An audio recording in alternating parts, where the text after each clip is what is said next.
BBC Bangla আপনাদের স্বাগত। আজ আপনাদের সাথে লন্ডন স্টুডিও থেকে আছি মানসী বড়ুয়া, আর ঢাকায় আমার সাথে থাকছেন আকবর হোসেন। বাংলাদেশের সর্বশেষ গুরুত্বপূর্ণ আপডেট সংবাদে আপনাকে স্বাগত। শুরুতেই সংবাদ শিরোনাম, পরে বিস্তারিত। প্রথমে জানাবো, সীতাকুণ্ডের শিপইয়ার্ডে বিষাক্ত গ্যাসে মৃতের সংখ্যা বেড়ে 7, আহত অন্তত আরও 10 জন। চট্টগ্রামের সীতাকুণ্ডে ফেরদৌস স্টিল শিপ ব্রেকিং ইয়ার্ডে ট্যাঙ্ক থেকে বিষাক্ত গ্যাস ছড়িয়ে মৃতের সংখ্যা বেড়ে 7 জন ছাড়িয়ে গেছে। বিষয়টি নিশ্চিত করেছেন চট্টগ্রাম মেডিকেল কলেজ পুলিশ ফাঁড়ির ইনচার্জ নুরুল আলম। আজ দুপুরের দিকে এই ঘটনা ঘটে। এর আগে প্রথমে 3 জন, পরে 5 জন এবং পরে 7 জনের মৃত্যুর সংবাদ পাওয়া গেছে। মৃতের সংখ্যা আরও বাড়তে পারে। জানাবো, ছাত্রলীগের মিছিলের প্রতিবাদ ঘিরে ছাত্রদলের দুই পক্ষের ধাওয়া পাল্টা ধাওয়া। কুমিল্লার নাঙ্গলকোটে নিষিদ্ধ ঘোষিত ছাত্রলীগের মিছিলের প্রতিবাদ জানানোকে কেন্দ্র করে ছাত্রদলের দুই গ্রুপের মধ্যে দফায় দফায় ধাওয়া ও পাল্টা ধাওয়ার ঘটনা ঘটেছে। আজ উপজেলার ঢালোয়া বাইপাস এলাকায় এই ঘটনা ঘটেতে উপজেলা ছাত্রদলের নেতা মাহফুজুর রহমান আহত হয়েছেন বলে জানা গেছে। এদিকে বিএনপি এবং সরকারের 3 গুরুত্বপূর্ণ পদে সম্ভাব্য উত্তরসূরি হলেন যারা। প্রত্যাশিতভাবে রাষ্ট্রপতির পদে বিএনপির মনোনয়ন পেয়েছেন দলটির মহাসচিব এবং স্থানীয় সরকার মন্ত্রী মির্জা ফখরুল ইসলাম আলমগীর। দলের মহাসচিব, স্থায়ী কমিটির সদস্য, প্রাথমিক সদস্য সহ সব পদ থেকে পদত্যাগ করেছেন তিনি। মন্ত্রিসভা থেকে পদত্যাগ করেছেন। সংসদে বিএনপির নিরঙ্কুশ সংখ্যাগরিষ্ঠতা কমেছে, ফলে মির্জা ফখরুলই দেশের 23তম রাষ্ট্রপতি হচ্ছেন। এবারে জানাবো, রাষ্ট্রপতি নির্বাচনে অলি আহমেদের পক্ষে 2টি মনোনয়নপত্র, কারণ জানালো 11 দলীয় ঐক্য। রাষ্ট্রপতি নির্বাচনে জামাত ইসলামের নেতৃত্বাধীন 11 দলীয় ঐক্যের প্রার্থী কর্নেল অবসরপ্রাপ্ত অলি আহমেদের পক্ষে 2টি মনোনয়নপত্র জমা দেওয়া হয়েছে। আজ বেলা 11:30টার দিকে একটি মনোনয়নপত্র জমা দেওয়ার পর বিকাল 3টার দিকে তার পক্ষে দ্বিতীয় মনোনয়নপত্র নির্বাচন কমিশনে জমা দেয় জোটের নেতারা। কী কারণে 2টি মনোনয়নপত্র জমা দেওয়া হয়েছে বিষয়ে গুরুত্বপূর্ণ তথ্য জানাবো, সঙ্গেই থাকুন।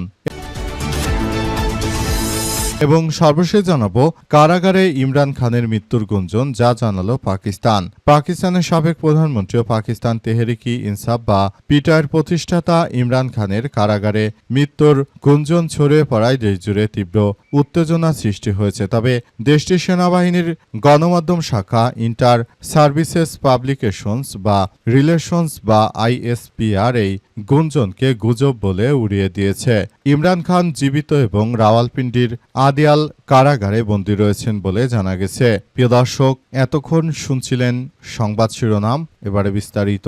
তবে তার আগে বন্ধুরা, অনুরোধ থাকবে এই সংবাদটিতে একটি লাইক দিন। এই চ্যানেলে আপনি নতুন হয়ে থাকলে আমাদের সংবাদটি দেখতে দেখতে চ্যানেলটি সাবস্ক্রাইব করে রাখুন। কমেন্ট করে বন্ধুরা আপনার মূল্যবান মতামত জানিয়ে দিন আপনি বিশ্বের কোন দেশ থেকে বা বাংলাদেশের কোন স্থান থেকে আমাদের সংবাদটি দেখছেন এবং শুনছেন। আর বন্ধুরা, সংবাদটি আপনার সোশ্যাল মিডিয়া ফেসবুকে শেয়ার করে বন্ধুদেরও দেখার সুযোগ করে দিন।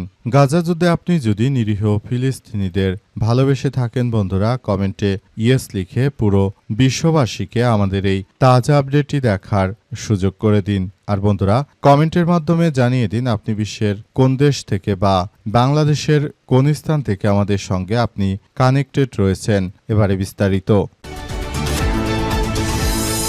সীতাকুণ্ডের শিপইয়ার্ডে বিষাক্ত গ্যাসে মৃতের সংখ্যা বেড়ে 7। চট্টগ্রামের সীতাকুণ্ডে ফেরদৌস স্টিল শিপ ব্রেকিং ইয়ার্ডে ট্যাঙ্ক থেকে বিষাক্ত গ্যাস ছড়িয়ে মৃতের সংখ্যা বেড়ে 7 জনে দাঁড়িয়েছে। বিষয়টি নিশ্চিত করেছেন চট্টগ্রাম মেডিকেল কলেজ পুলিশ ফাঁড়ির ইনচার্জ নুরুল ইসলাম। আজ 10টার দিকে এমন ঘটনা ঘটে। এর আগে প্রথমে 3 এবং পরে 5 জনের মৃত্যুর কথা জানানো হয়েছে। ঘটনার সত্যতা নিশ্চিত করেছেন উপজেলা নির্বাহী অফিসার ফখরুল ইসলাম। মৃতের সংখ্যা আরও বাড়তে পারে বলে আশা করা হচ্ছে। তিনি জানান যে ফেরদৌস স্টিল শিপইয়ার্ডের ম্যানেজার মোহাম্মদ ইউসুফ বলেন যে আজ ইয়ার্ড বন্ধ রয়েছে, কিন্তু সকাল 10টার সময় ক্রাব LNG জাহাজে একটি ট্যাঙ্ক লিকেজ হয়। খবর পেয়ে স্থানীয় বহিরাগত কিছু লোক তা দেখতে আসে। সে সময় জমে থাকা গ্যাসে কয়েকজনের মৃত্যু এবং কয়েকজন আহত হয়েছে বলে খবর পাওয়া গেছে। মারা যা 7 শ্রমিকের মধ্যে 4 জনের নাম পরিচয় জানা গেছে। তারা হলেন সানি জলদাস 22, পলাশ 27, 2 সহোদর মনসুর আলী 40 এবং নাসির উদ্দিন 38। তারা সবাই ভাটিয়ারি এলাকার বাসিন্দা। দুর্ঘটনা ছাড়াও অন্তত 3 শ্রমিক অসুস্থ হয়ে পড়েছে। স্থানীয় জেলেরা জানান যে কারখানাটির ভেতর থেকে বের হওয়া গ্যাসের গন্ধের তীব্রতা এত বেশি ছিল যে সাগরে ইলিশ ধরতে যাওয়া জেলেরা কারখানাটির পাশের খালে প্রবেশ করতে পারেনি। তাদের অন্তত আধা কিলোমিটার দূরে গিয়ে ঘাটে নৌকা ভেড়াতে হয়েছে। স্থানীয় বাসিন্দা ইব্রাহিম মাহমুদ বলেন যে হঠাৎই কারখানার ভেতর থাকা মানুষ চিৎকার শুরু করে। তারা কারখানা এলাকায় গেলে দেখতে পান অসুস্থ কিছু লোককে গাড়িতে তুলে হাসপাতালে নেওয়া হচ্ছে। এই ঘটনায় সেখানে এখন পরিস্থিতি থমথমে অবস্থা বিরাজ করছে।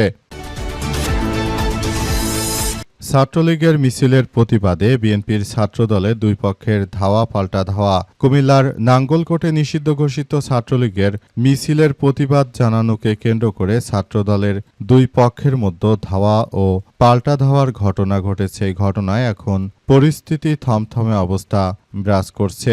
এ অবস্থায় সেখানে থাকা সবাই জানাচ্ছে যে এই মুহূর্তে বিএনপির যারা সন্ত্রাসী নেতৃত্ববৃন্দ রয়েছে তারা মূলত এই ধরনের ঘটনাগুলো ঘটিয়ে যাচ্ছে। তারা দেশটাকে আবারও একটি বিভাজনের দিকে ঠেলে দিচ্ছে। বিএনপির এই সন্ত্রাসী চাঁদাবাজরা নিজেরাই নিজেদের সঙ্গে মারামারি হানাহানির মতো ঘটনা ঘটিয়ে তারা দেশটাকে একটি অস্থিতিশীল রাষ্ট্রে পরিণত করতে চাইছে। তাদের উদ্দেশ্য হচ্ছে রাষ্ট্র যতই ধীরে ধীরে খারাপের দিকে যাবে তারা আরও চাঁদাবাজি দুর্নীতি বাড়িয়ে দেবে।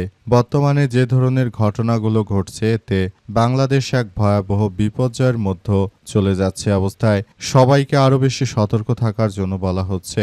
সবাইকে জানানো হচ্ছে এই মুহূর্তে বর্তমান যারা দায়িত্বে রয়েছে তারা যে দেশের মানুষকে গ্যাস ও বিদ্যুৎ দিতে পুরোপুরি ব্যর্থ হয়েছে। উপরন্তু তারা বিভিন্ন রাজনৈতিক দলকে নানাভাবে তারা এক্সপ্লয়েট করার চেষ্টা চালিয়ে যাচ্ছে। অবস্থায় নতুন বাংলাদেশ গড়ে তোলা এই মুহূর্তে সম্ভব নয়। দেশটাকে এক ভয়াবহ বিপজ্জনক পরিস্থিতির মধ্য দিয়ে ঠেলে দেয়া হচ্ছে। অবস্থা থেকে সবাইকে বেরিয়ে আসতে হবে। দেশটাকে এক সর্বনাশা কার্যক্রমের মধ্য দিয়ে ঠেলে দেয়া হচ্ছে। তবে এটি আমাদের সবার জন্য খুবই ভয়াবহ এক বিপজ্জনক অধ্যায় হিসেবে আবির্ভূত হচ্ছে। এখান থেকে সবাইকে বেরিয়ে এনে তারপর রাষ্ট্র কাঠামোকে ঠিক করা উচিত।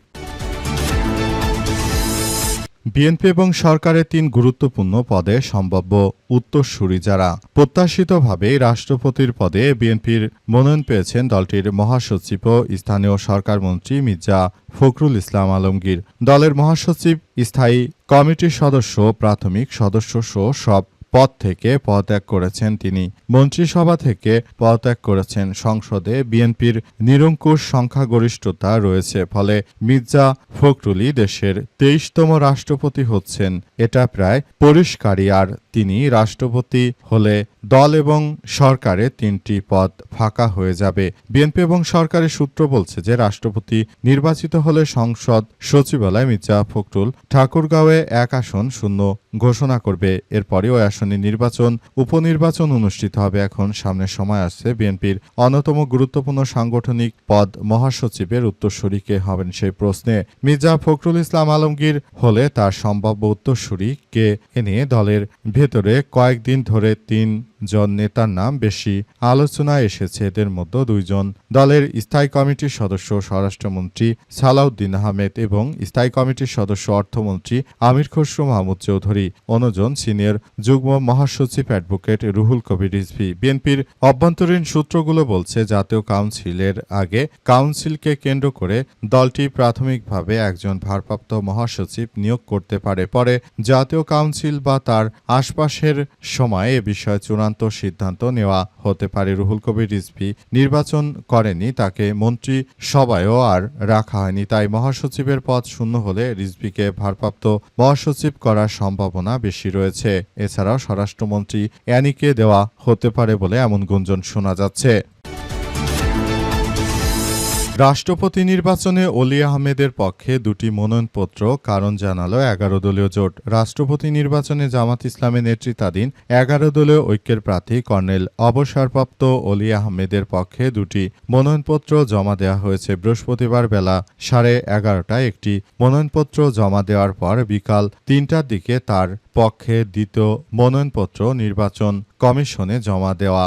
জোটের নেতারা জানায়, রাষ্ট্রপতির পদে একই প্রার্থীর পক্ষে একাধিক মনোনয়নপত্র জমা দেওয়ার ক্ষেত্রে আইনে কোনো বাধা নেই। তবে অলি আহমেদের পক্ষে অল্প সময়ের ব্যবধানে দুটি মনোনয়নপত্র জমা দেওয়া রাজনৈতিক অঙ্গনে কৌতূহল সৃষ্টি করেছে। 11 দলীয় ঐক্যের সমন্বয়ক ও জামাত ইসলামের সহকারী সেক্রেটারি জেনারেল হামিদুর রহমান আজাদ জানান, রাষ্ট্রপতি নির্বাচনকে জোট গুরুত্ব সহকারে দেখছে। মনোনয়নপত্রে কোনো ধরনের ত্রুটি বা আইনি জটিলতা যাতে না হয় সে কারণে দুটি মনোনয়নপত্র তারা জমা দিয়েছে, যাতে করে তারা তাদের এই মনোনয়নপত্রটি খুব সুন্দরভাবে কার্যক্রম পরিচালনা করতে পারে। আসলে দুটি মনোনয়নপত্র দেওয়ার সব থেকে বিষয় হচ্ছে যে সেটি যাতে কোনোভাবে একটি মনোনয়নপত্র বাতিল হয়ে কর্নেল অলি আহমেদের যেন মনোনয়নপত্রটি বাতিল হয়ে না যায় সে কারণে এই ব্যবস্থা গ্রহণ করা হয়েছে এবং বিষয়গুলো খুব গুরুত্ব সহকারে সবকিছু করা হচ্ছে বলে এমন কথা জানানো হয়েছে। বিষয়গুলো সবার জন্য অত্যন্ত গুরুত্বপূর্ণ ছিল বিধায় জামাত ইসলাম তাই কর্নেল অলি আহমেদের জন্য দুইটি মনোনয়নপত্র জমা দিয়েছে, যাতে করে বিষয়গুলো খুব গুরুত্ব সহকারে সবকিছু করা যায়। এসব কিছু করার জন্যই মূলত এটি করা হয়েছে এবং দুটি মনোনয়নপত্র জমা দেওয়ার মধ্য দিয়ে সবাইকে আরও সবকিছু সুন্দর করে গড়ে তোলার মধ্য দিয়ে এগিয়ে যাওয়ার কথা বলা হচ্ছে।